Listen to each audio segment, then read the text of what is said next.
ભરૂચ જિલ્લાના જંબુસર તાલુકાના વેડજ ગામમાં પંચાયતની બેદરકારીના કારણે એક યુવકને અકસ્માતનો ભોગ બનવું પડ્યું હોવાનું સામે આવ્યું છે. તો ગામમાં પીવાના પાણીની સમસ્યા નિરાકરણ માટે પંચાયત દ્વારા અનેક સ્થળોએ ખાડા ખોદવામાં આવ્યા હતા, પરંતુ આ ખાડાઓ પાસે કોઈ ચેતવણી ચિહ્નો કે આડસ મૂકવામાં આવી નથી, જેથી ગત રોજ રાત્રે વિપુલ જસુભાઈ નામનો યુવક પોતાની મોટરસાયકલ પર નવયુગ વિદ્યાલય નજીકથી પસાર થઈ રહ્યો હતો. તે દરમિયાન તે 10 ફૂટ ઊંડા ખાડામાં બાઇક સાથે પડી ગયો હતો. સ્થાનિક લોકોએ તાત્કાલિક મદદે દોડી આવી વિપુલને બહાર કાઢ્યો હતો. અકસ્માતમાં વિપુલને શરીરમાં નાની મોટી ઈજાઓ થઈ અને તેને સારવાર હેઠળ ખસેડવામાં આવ્યો હતો. આ મામલે ઈજાગ્રસ્ત યુવક વિપુલે જણાવ્યું કે જો પંચાયત દ્વારા ખાડા પાસે રિબન કે આડસ મૂકવામાં આવ્યો તો આ અકસ્માત ટાળી શકાયો હતો. સ્થાનિક રહીશોએ પંચાયત પાસે તાત્કાલિક યોગ્ય સુરક્ષા વ્યવસ્થા ગોઠવવાની માંગ કરી છે. તો ઉલ્લેખનીય છે કે ગામમાં છેલ્લા 10 દિવસથી પીવાના પાણીની સમસ્યા સર્જાઈ છે, જેના નિરાકરણ માટે પંચાયત દ્વારા આ કામગીરી હાથ ધરવામાં આવી છે.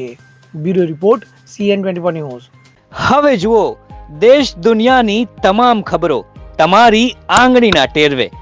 ઉઠાવો મોબાઈલ અને Google Play Store પરથી ડાઉનલોડ કરો અમારી CN24 ન્યૂઝ મોબાઈલ એપ.